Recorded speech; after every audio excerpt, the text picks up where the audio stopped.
Hello friends, स्वागत है आपका आपके अपने यूट्यूब चैनल जिसका नाम है धन की बात।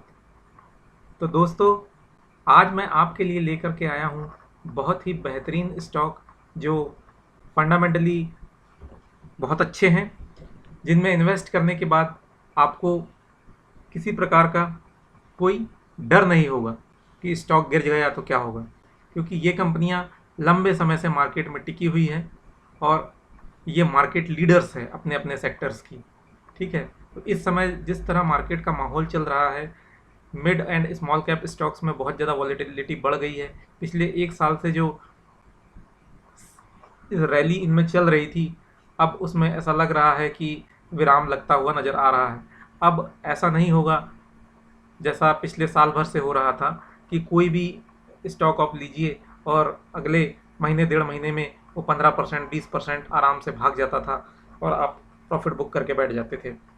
अब केवल वही कंपनियां चलेगी जो फंडामेंटली स्ट्रांग है। इसलिए मेरा ये मानना है कि अब हमें मार्केट में बहुत कॉशियसली काम करना है। मिड एंड स्मॉल कैप में अपने एक्सपोज़र को थोड़ा कम करना है और केवल उन्हीं मिड और स्मॉल कैप कंपनियों में काम करना है जो फंडामेंटली काफ़ी स्ट्रांग हो, जिनका बिजनेस बहुत बढ़िया हो और प्रॉफिटेबिलिटी आगे बनी बनी रहने की संभावना हो। तो इसीलिए मैं अपने खुद के पोर्टफोलियो में चर्निंग करते हुए जिन भी मिड एंड स्मॉल कैप्स में मेरी पोजीशन है उनको कम करते हुए और अ, अपने पोर्टफोलियो को लार्ज कैप की तरफ टिल्ट कर रहा हूँ। और मुझे लगता है कि ये सही समय है जब हमें लार्ज कैप्स की तरफ शिफ्ट करना चाहिए। हमें मार्केट में चारों तरफ इसी तरह का माहौल नज़र आ रहा है। यही माहौल 2000 पूरा 2019 का जो साल था लगभग ऐसा ही रहा था। 2018 में मिड एंड स्मॉल कैप की जो रैली चली आ रही थी वो 2018 के स्टार्ट में समाप्त हुई। 2016 नवंबर में जो नोटबंदी हुई थी उसके बाद 2017 में मार्केट में ज़बरदस्त मिड एंड स्मॉल कैप में रैली स्टार्ट हुई थी और वो लगभग एक साल तक चली थी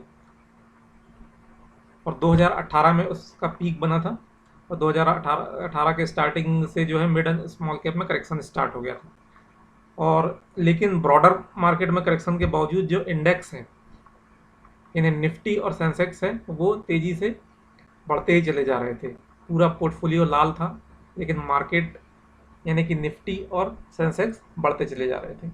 तो उसी तरह का सिनेरियो पिछले 1-1.5 महीने से भी नज़र आ रहा है कि मिड एंड स्मॉल कैप यानी ब्रॉडर मार्केट में तो गिरावट हो रही है, लेकिन सेंसेक्स और निफ्टी ऑल टाइम हाई लगा रहे हैं और आपका पोर्टफोलियो का रंग लाल है। तो इसलिए आज जो स्टॉक्स मैं लेकर के आया हूँ उसमें से पहला स्टॉक जो है HDFC AMC।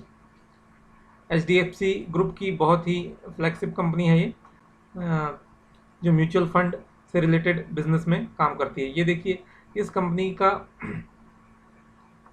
जो लिस्टिंग हुई थी 2018 में हुई थी और वहाँ से शुरू से ही इसने थोड़ा सा करेक्शन देने के बाद एक बढ़िया सा बुल रन दिखाया था। ठीक है, इसके बाद इसने लगभग 3900 के अराउंड अपना ऑल टाइम हाई बनाया और वहाँ से जब से इसमें करेक्शन हुआ है, ये कोविड के दौरान का करेक्शन, और वहाँ से जो रिकवरी स्टार्ट हुई है, तो इसने पिछले 1-1.5 साल से इन्वेस्टर्स को कोई रिटर्न नहीं दिया है और हम देख रहे हैं कि ये जनवरी 2021 से लगभग इसी रेंज में कंसोलिडेशन चल रहा है और यहाँ पर एक राउंडिंग बॉटम पैटर्न हमें बनता हुआ नज़र आ रहा है। दोस्तों, राउंडिंग बॉटम पैटर्न कंसोलिडेशन का जो पैटर्न होता है, ये स्टॉक में एक्यूमुलेशन होने का सिग्नल होता है। मतलब कि यहाँ पर धीरे धीरे स्ट्रॉन्ग हैंड्स इसमें बाइंग कर रहे हैं, इसीलिए स्टॉक का प्राइस एक पर्टिकुलर रेंज में ही घूम रहा है और वहाँ से ना तो नीचे जा रहा है ना तो ऊपर जा रहा है। ठीक है, अब ये क्योंकि काफ़ी लंबा समय से इसने परफॉर्म नहीं किया है और मार्केट कहाँ से कहाँ पहुँच चुका है, तो अब ये सही समय है इसमें एंट्री लेने का, और किसी भी दिन इसमें ब्रेकआउट आ सकता है और ये अपने प्रीवियस ऑल टाइम हाई जो कि लगभग 3900 के अराउंड था, 3850 3900 के अराउंड, इसको टच कर सकता है, बल्कि उसके भी आगे निकल सकता है। फंडामेंटली इस कंपनी में कोई प्रॉब्लम नहीं है। अगर हम कंपनी के फंडामेंटल्स देखें तो ये देखिए 39.9% का इसका ROCE है, 30% का ROE है। प्रमोटर की होल्डिंग 74% के अराउंड है, डेट फ्री कंपनी है। इस तरह से फंडामेंटली बहुत स्ट्रांग है ये कंपनी, ठीक है। और इसमें देखिए अगर हम देखें FII DII की होल्डिंग, तो FII ने लगातार इसमें अपनी होल्डिंग बढ़ाई है, और ये 3.75 से बढ़ करके 9.14% हो गई है। इसी प्रकार ये देखिए DII ने की होल्डिंग भी जो है 1.91% से बढ़ करके 6.57% हो गई है। और प्रमोटर की होल्डिंग ऑलमोस्ट इक्वल उतनी ही बनी हुई है जितनी पहले थी, बहुत ज़्यादा डिफरेंस आया नहीं है। और पब्लिक के पास केवल 10% स्टॉक मौजूद है।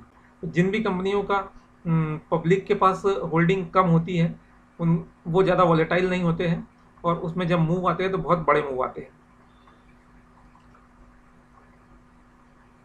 अच्छा, टेक्निकली हम देख रहे हैं कि ये राउंडिंग बॉटम पैटर्न बना रहा है और इसमें कभी भी एक ब्रेकआउट आ सकता है।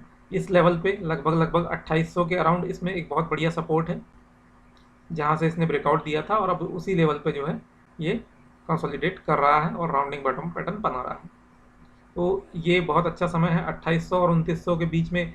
जब भी ये स्टॉक में कभी कोई गिरावट आती है तो इसको एक्यूमुलेट किया जा सकता है, धीरे धीरे स्टैगर्ड वे में इसमें बाइंग की जा सकती है। अगला स्टॉक है हमारा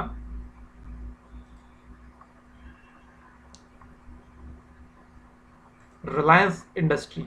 रिलायंस इंडस्ट्री यानी बाजार का दिग्गज, बिग डैडी है रिलायंस बाजार का। इसमें भी बहुत अच्छी अपॉर्चुनिटी बन रही है। इसका भी पैटर्न अगर हम देखें, थोड़ा सा इसको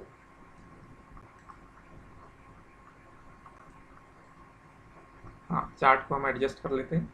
हाँ ये देखिए इसमें भी देखिए कोविड के दौरान ही इसने जो लो बनाया था उससे बहुत बढ़िया रैली दिखाया, और लगभग 2350 के लेवल पे जाकर के इसने टॉप बनाया, और वहाँ से लगातार ये कंसोलिडेट कर रहा है। और इसमें भी देखिए कि एक ये राउंडिंग बॉटम, एक ये राउंडिंग बॉटम, एक ये राउंडिंग बॉटम, और ओवरऑल पूरा एक ये बड़ा सा राउंडिंग बॉटम पैटर्न यहाँ पर फॉर्म हो रहा है।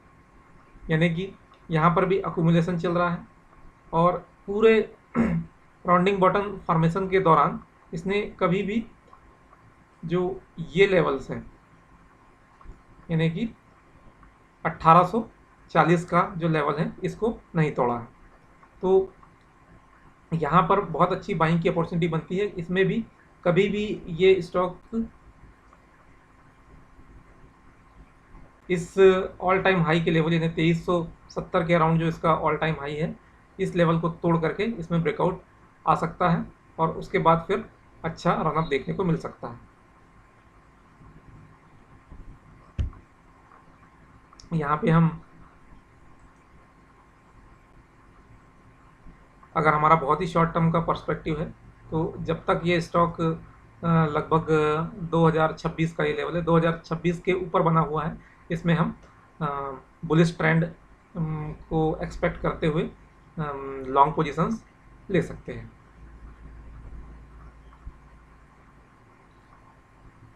तो ये थे दो बाजार के दिग्गज लार्ज कैप स्टॉक जिनमें बाइंग की बहुत अच्छी अपॉर्चुनिटी है, और आगे आने वाले समय में ये हमें डिसेंट रिटर्न सेफ्टी के साथ प्रोवाइड करने की क्षमता रखते हैं।